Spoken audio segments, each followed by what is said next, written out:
আজকে আপনাদেরকে দেখাবো থাই সফেদা। এই গাছটিতে প্রতি বছরই সব সময় কিছু না কিছু ফল থাকে, ছোট বড় এবং ফুল। বছরের প্রতি মাসেই গাছ থেকে আমরা কিছু না কিছু ফল পাই।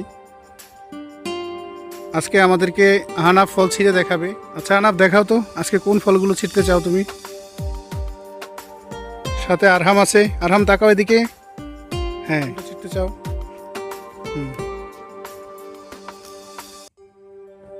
আচ্ছা, আর কোনটা?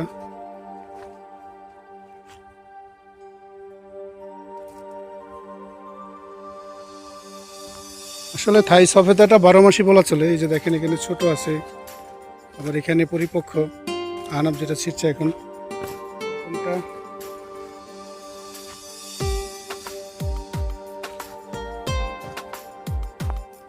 কোনটা?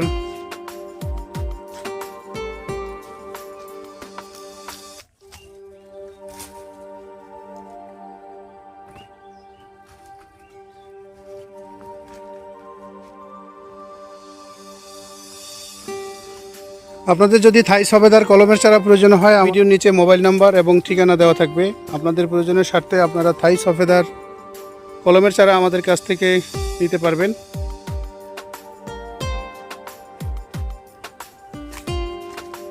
এখানে আরো অনেক আছে আহনাফ। এই যে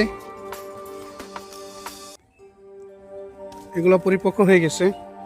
এই একটা দেখা যাচ্ছে, লম্বা সফেদা। এগুলো দেশি সফেদা না, থাই সফেদা। খেতে অনেক মিষ্টি হয়।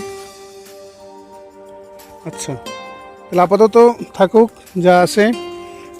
উপরে অনেক আছে, মোবাইল হয়তো ঠিক মতো দেখা যাচ্ছে না।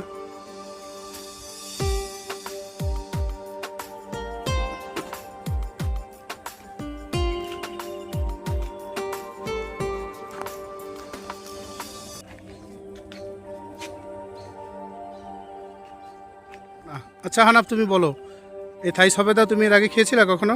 জি, আমি এই থাই সফেদা এর আগে অনেকবার খেয়েছিলাম। এটা আচ্ছা, বাজারের চেয়ে মিষ্টির পরিমাণটা অনেক বেশি, ও এটা বাজারের চেয়ে অনেক ভালো, এবং এটা অনেক টেস্টি। খেতে কেমন লাগে তোমার? এটা আমার অনেক ভালো লাগে। সব সময় ফল পাওয়া যায়? হ্যাঁ, এটা মাসে সবসময় পাওয়া যায়, কখনো থাকে ফল আবার কখনো থাকে ফুল। তো যাই হোক, আপনারা শুনলেন আহনাফের অনুভূতি। আরহাম, তুমি কিছু বলো। তুমি খেয়েছিলে এই ফল কখনো? কেমন খেতে?